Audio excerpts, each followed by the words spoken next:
This is Charles Grievous with GoBlackKnights.com. I'm here with Jemel Jones, quarterback, Army Black Knights. Good evening, Jemel. How was practice, first and foremost? Practice was good today, sir. We just had a walkthrough today. It's a bye week, so we're going full practice. We had full practice on Tuesday, walkthrough today, full practice tomorrow. So today was a good mental day to just go over some of the things that we're installing for this game coming up. So it was a good way to just kind of recover as well, just let our bodies heal, and so we can go back out there tomorrow for a full practice.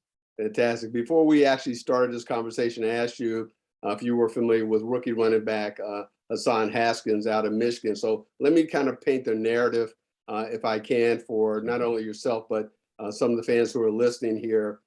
He was selected by the Tennessee Titans, I think the 131st pick of the 2022 NFL draft. He joined a running back room that was dominated by two-time Pro Bowler Derrick Henry. Everybody knows Derrick Henry, right? And so it's a familiar position for him, meaning he was under-recruited out of high school. He had to kind of, beat out a couple of clear starters to earn his spot in the Michigan Wolverines backfield. So I'm going to quote him in terms of that process. He basically said, coming into college, I wasn't starting right away. I had to kind of work my way.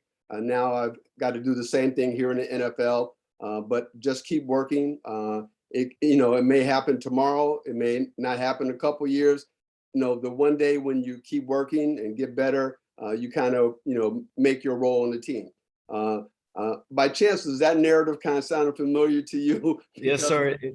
Because if I'm not mistaken, aside from the Army offer, the only offer you had out of high school was Montana State. Is that correct? Yes, sir. That is true. Yeah, so kind of walk me through just kind of that mindset, the patience. And again, you and I talked about this earlier, that, John Radigan kind of went through the same scenario, and here he is right now, former Army linebacker with the Seattle Seahawks. So talk to us about Jemel Jones and that mindset. Yes, sir. So, coming in, I went to the prep school, and I was fortunate enough to learn from Ahmad Bradshaw. He was one of our quarterback coaches at prep school. So he definitely taught me a lot from his experience here through the academy. And it definitely gave me a leg up when I came to the academy for Beast in 2019. And when I got here, it was a room filled with Kelvin Hopkins, Jabari Laws, and Christian Anderson. And they got banged up a little bit towards the end of the season. So I was able to see a little bit of playing time in a couple games. And then going into my sophomore year, I was the backup behind Christian, and I got to start in the Citadel game and come in and play a few games after Christian. And then just going through my junior year, I just had to keep working up from my position again. I was third behind Christian and TT going into junior year, and I was third coming into this season. But I think the biggest thing for me was never worrying about the outcome. It's kind of just, people say, trust the process. And it's almost like a cliche. You're like, well, what does that mean? What does that mean? Sure. And I think just coming in every day and not even worrying about the future, just worrying about the next 10 seconds and worrying about what you can do to get better every single day. And that was the approach I really took to this entire situation. I never got down on myself because I wasn't playing, or I wasn't the starter, or I wasn't the guy. I always came in just ready to work every single day. And I'm fortunate enough to be in the position that I am today. Fantastic. And, and coming into this season, for the 2022 season, you carried the ball 72 times for 360 yards, 5 touchdowns, albeit not a starting role, except for, as you mentioned, Citadel. But this season, you rushed for 259 yards on 38 carries and 5 touchdowns.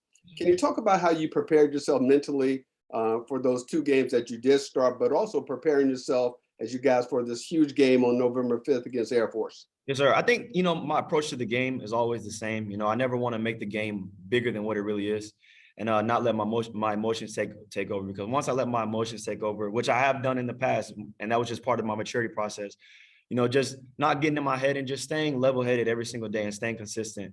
And I think that's the same approach I've taken this year, and it's definitely helped me. And just focusing on just keeping my body healthy, staying in the training room, staying in the ice tub after practices, and rolling my body out with the foam rollers and everything. That's really just the biggest approach right now. And then as far as this game coming up, Coach Worley, he harped on it the other day, kind of just what I just said. He said, don't make this game much bigger than it is. Yes, it's a CIC game. It's a rivalry game.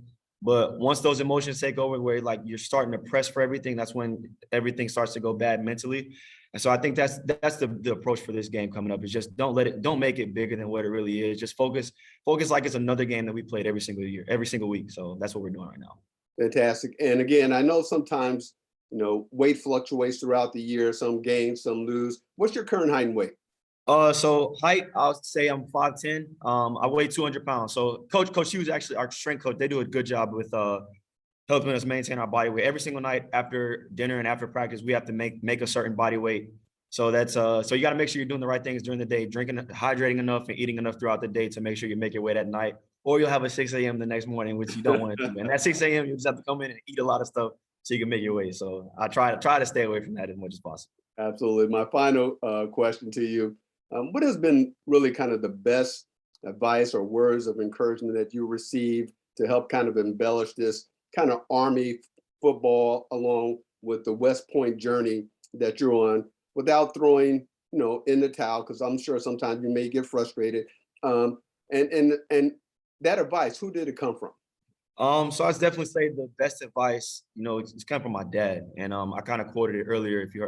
I said, don't worry about the outcome. And I think that was the best piece of advice my dad could give me. Because, when I wasn't the guy, it's always a thought in the back of my mind of like, okay, what am I not doing to show that I can actually play, or show what I can do? And that was the wrong mindset to have. And I realized that. And my dad used to always tell me, don't worry about the outcome, like trust the process. Right. And once I really understood what that meant, and that just meant coming to work every day, doing what you have to do to be successful every day, and just trying to get 1% better. I think that was the best thing I was able to it helped me in football, but also in just the academy as well.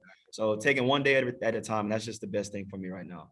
Awesome. Well, listen, appreciate your time this evening. Obviously, we'll be watching you guys on the 5th. We'll be there, and best of luck to you. Yes, sir. Thank you so much. Appreciate it, buddy. Take care.